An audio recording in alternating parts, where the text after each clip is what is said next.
I want to speak to the community we live in and the nonprofit community.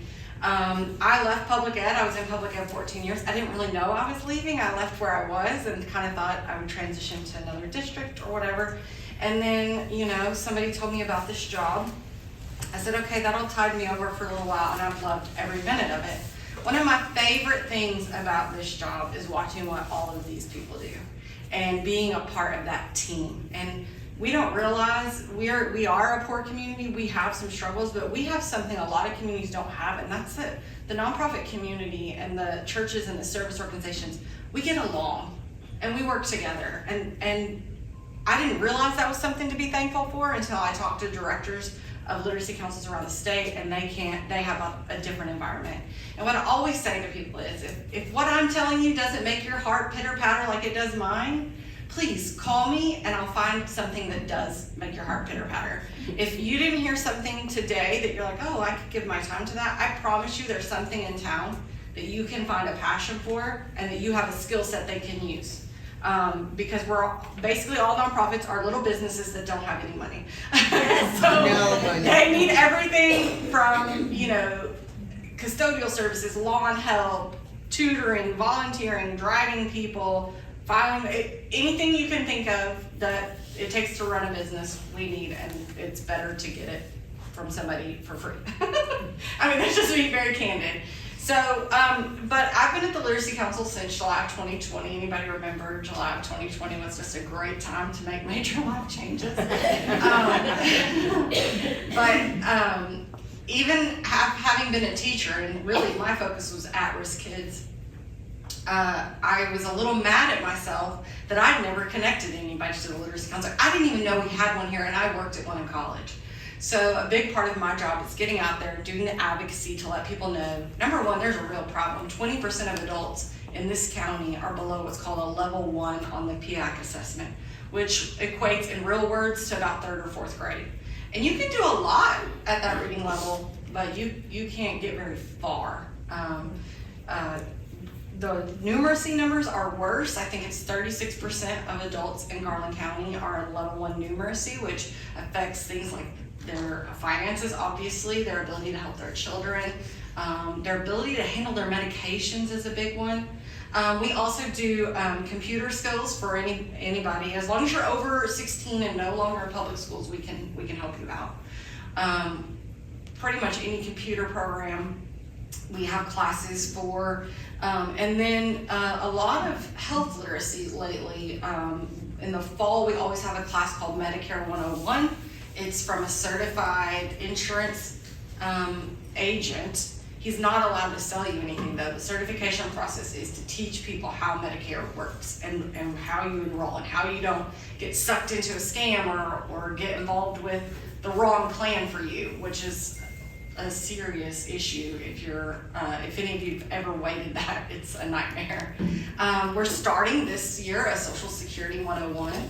And working with a lot of the senior citizen centers to do what we're calling fraud bingo, play a game and learn about how not to get scammed.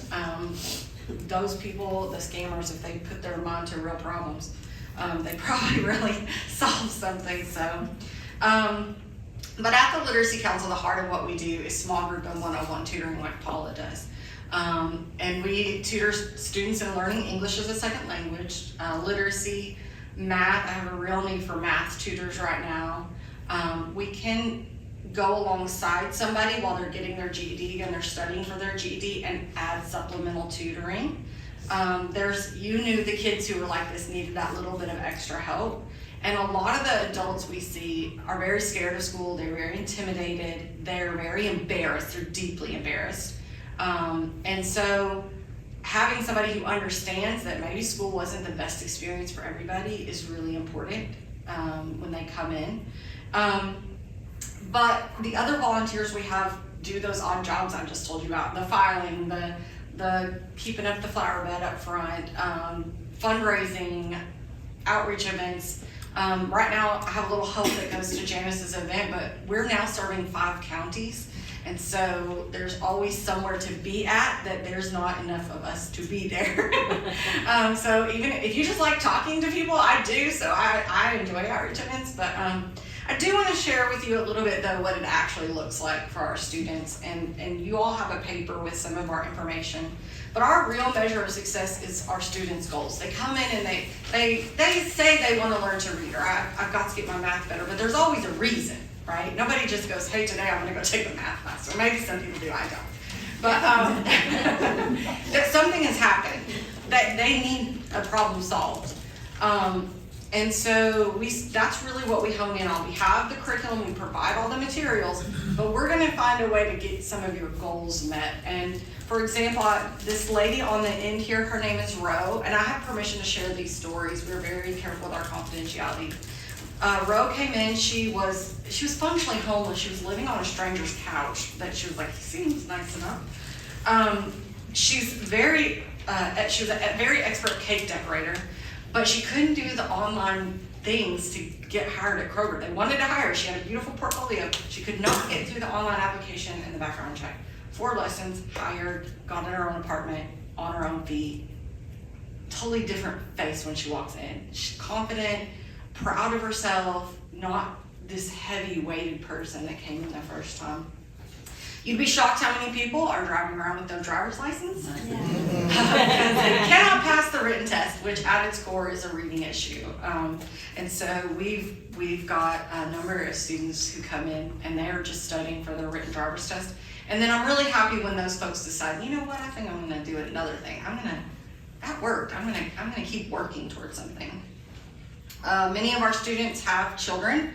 One of the most alarming facts I learned from the research when I took this job is that the #1 predictor of a child's reading success is the reading level of their mother. So I was working my little hiney off in the classroom, and it never occurred to me to say, hey mom, hey, do you know about the Literacy Council? They can help you too. And so people a lot of times will say, well, we are really investing in children's literacy. And I'm like, yeah, me too.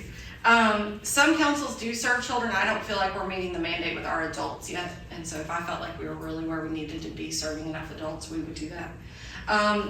We also work with folks trying to learn English as a second language. And that can be a lot of fun if you want to learn their language and you make a friend and they'll teach you their language too. But we've had a number of students just in the last year really change their trajectory. And they come in, like I said, for all reasons. We had the State Student of the Year last year. She was 55 when she enrolled, and she asked Taylor, our program coordinator, do you really think I can even do this? Is it too late? She's like, no, it's never too late to learn something. Her big thing is she wanted to read her Bible. She was retired, she didn't need to go back to work. And she worked her little tail off, and her tutor was fantastic, and she's now like leading Sunday school classes. And so for some people, it's just about a personal thing. It's about their quality of life and their confidence. And so it's a fun journey. The way to get started is to come to a volunteer orientation, and you are not committing.